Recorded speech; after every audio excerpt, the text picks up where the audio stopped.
Hello दोस्तों, welcome to अभिश्रु education. तो इस वीडियो में हम class 10th economics chapter 1 development को कंटिन्यू करेंगे। चलिए शुरू करते हैं। पिछले पार्ट में हमने देखा कि पर कैपिटा इनकम दो कंट्रीज को कंपेयर करने के लिए एक इम्पॉर्टेंट फैक्टर है, लेकिन पर कैपिटा इनकम में बहुत सारी डिस्पैरिटीज छुपी होती हैं। इसको समझने के लिए हम दो कंट्रीज की केस स्टडी पढ़ते हैं। मान लीजिए कि दो कंट्रीज हैं, country A and country B. दोनों कंट्रीज की पर कैपिटा इनकम $2000 है। कंट्री ए के 90% लोग $1800 से $2200 के बीच में अर्न करते हैं, जिसकी वजह से उस कंट्री का पर कैपिटा इनकम $2000 है। लेकिन अगर बात करें कंट्री बी की, तो वहां पर 80 से 90% लोग सिर्फ $100 कमाते हैं और वहीं 10 से 20% लोग $2500 या $3000 कमाते हैं, और इस वजह से उनकी एवरेज इनकम यानी कि पर कैपिटा इनकम $2000 पहुंच जाती है। तो दोस्तों, आपने देखा कैसे दो कंट्रीज के पर कैपिटा इनकम $2000 है, लेकिन कंट्री बी में इनकम का बहुत बड़ा इम्बैलेंस देखने को मिलता है, और इसी वजह से वहां की कंट्री की original situation per capita income से नहीं देखी जा सकती। कंट्री बी के जैसे एग्जाम्पल्स हैं मिडिल ईस्ट कंट्रीज, जहां पर इनकम के इम्बैलेंस की वजह से कंट्री की रियल सिचुएशंस नहीं पता लगती हैं।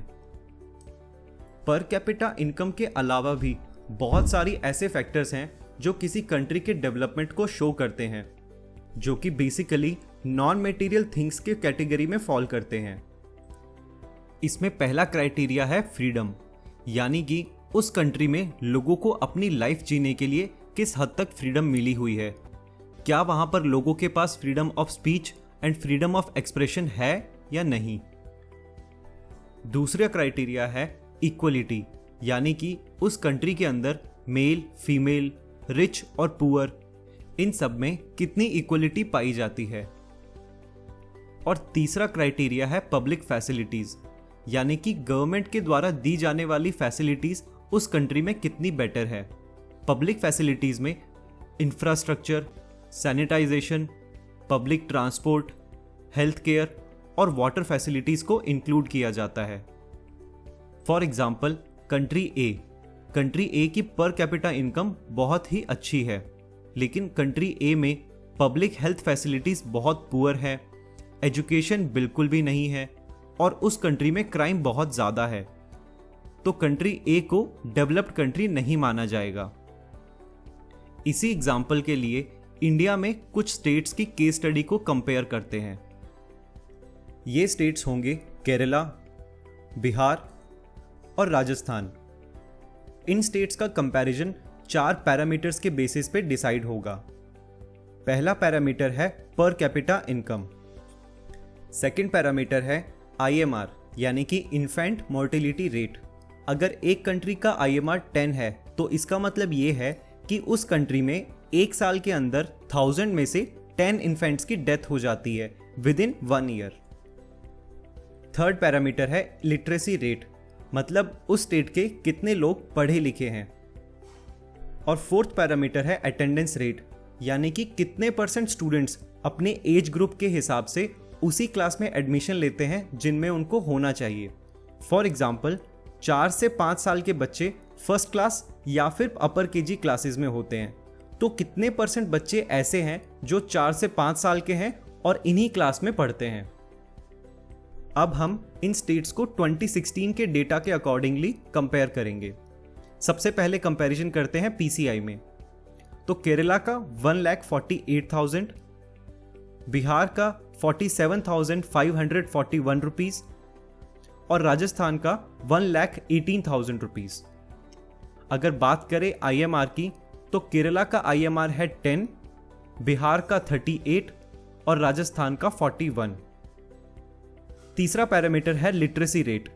केरला में लिटरेसी रेट 93.91% है, बिहार में 63.3% और राजस्थान में 67.06%। Finally attendance rate. केरला में 98.1%, बिहार में 93.7 और राजस्थान में 80.9। इस कंपैरिजन से क्लियरली ये पता लगता है कि केरला बिहार और राजस्थान से बेटर स्टेट है। और ऐसा इसीलिए है क्योंकि केरला में ज़्यादा नंबर ऑफ हॉस्पिटल और क्लिनिक्स हैं, केरला के लोग मच मोर एजुकेटेड हैं और केरला में पब्लिक डेवलपमेंट सिस्टम ज़्यादा बेटर है बिहार और राजस्थान से। क्या आपने नोटिस किया कि राजस्थान की पीसीआई बिहार के मुकाबले ज़्यादा है, लेकिन राजस्थान में आईएमआर बिहार से ज़्यादा है। लिटरेसी रेट में बहुत ज़्यादा डिफरेंस नहीं है और अटेंडेंस रेट बिहार से कम है। सो इस चीज़ से ये पॉइंट भी प्रूव होता है कि हमेशा पर कैपिटा इनकम किसी भी कंट्री या स्टेट को कंपेयर करने के लिए बेस्ट पैरामीटर नहीं है। हम अगला कंपैरिजन इंडिया, पाकिस्तान और श्रीलंका के बीच में करेंगे 2018 के रिपोर्ट के अनुसार, जिसमें पैरामीटर्स होंगे PCI, IMR, literacy rate, human development index और लाइफ एक्सपेक्टेंसी रेट, यानी कि उस कंट्री में आपकी लाइफ नॉर्मल सर्कमस्टांसेस में कितनी एक्सपेक्टेड है। 2018 में इंडिया की पर कैपिटा इनकम $1,938 थी, श्रीलंका की पीसीआई $4,079 थी और पाकिस्तान की $1,230। अगर इन्फेंट मोर्टेलिटी रेट की बात करें तो 2018 में इंडिया में वो नंबर था 30, श्रीलंका में 6.4 और पाकिस्तान में 57। लिटरेसी रेट में इंडिया 74% पे था, श्रीलंका 96.3% और पाकिस्तान 60%। ह्यूमन डेवलपमेंट इंडेक्स की बात करते हैं तो उसमें इंडिया का इंडेक्स 0.64 था, श्रीलंका 0.78 और पाकिस्तान 0.56 इंडेक्स पे। लाइफ एक्सपेक्टेंसी में इंडिया के अंदर लाइफ एक्सपेक्टेड 69.7 ईयर्स की थी, वहीं श्रीलंका में 76.9 ईयर्स और पाकिस्तान में 66.9 ईयर्स। अगर कंपैरिजन का रिजल्ट देखें तो ये बात क्लियरली डिफाइन होती है कि श्रीलंका इंडिया से बेटर कंट्री है, नॉट जस्ट बिकॉज श्रीलंका की पीसीआई इंडिया से बेटर है, बल्कि वहां का इन्फेंट मोर्टेलिटी रेट इंडिया से कम है, क्योंकि वहां पर लोगों की पब्लिक हेल्थ सर्विसेज बेटर हैं इंडिया के मुकाबले। अगर बात करें लिटरेसी रेट की तो श्रीलंका में एजुकेशन के ऊपर ज़्यादा एम्फसाइज किया जाता है, लोगों को इंस्पायर किया जाता है अपने बच्चों को स्कूल भेजने के लिए और उनको एजुकेशन देने के लिए। बेटर एजुकेटेड लोग और हेल्दी लोगों की वजह से वहां की लाइफ एक्सपेक्टेंसी भी ज़्यादा हो जाती है। अगर ओवरऑल कंक्लूजन की बात करें तो किसी भी कंट्री की बेटरमेंट सिर्फ पीसीआई पे डिपेंड नहीं करती है, वहां के अदर ह्यूमन फैक्टर्स पे भी डिपेंड करती है।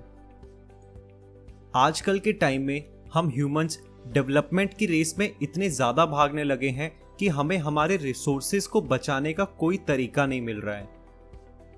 और ये प्रॉब्लम सबसे बड़ी है कि हम अपने रिसोर्सेज को इतना ज़्यादा यूज़ कर चुके हैं कि शायद आगे आने वाली जनरेशन के लिए हमारे रिसोर्सेज बचे ही नहीं। तो इसी चीज़ को सॉल्व करने के लिए सस्टेनेबल डेवलपमेंट का आइडिया लाया गया। ये एक ऐसा आइडिया है जहां पर कंट्री डेवलपमेंट की तरफ तो बढ़ेगी, लेकिन एनवायरनमेंट की सुरक्षा और फ्यूचर जनरेशन की सुरक्षा को ध्यान में रखते हुए। इसी वजह से गवर्नमेंट ऐसी टेक्निक्स पे ज्यादा एम्फसाइज कर रही है जहां पर नॉन रिन्यूएबल रिसोर्सेज को कम यूज किया जाए और रिन्यूएबल रिसोर्सेज को ज्यादा यूज किया जाए, सो दैट हमारी कंट्री डेवलप हो और हमारा फ्यूचर सिक्योर हो। तो दोस्तों, इस चैप्टर में केवल इतना ही। अगर आपको ये चैप्टर समझ में आया हो तो वीडियो को लाइक करें, अभिश्रु एजुकेशन को जरूर सब्सक्राइब करें। मिलते हैं अगले चैप्टर में। बाय।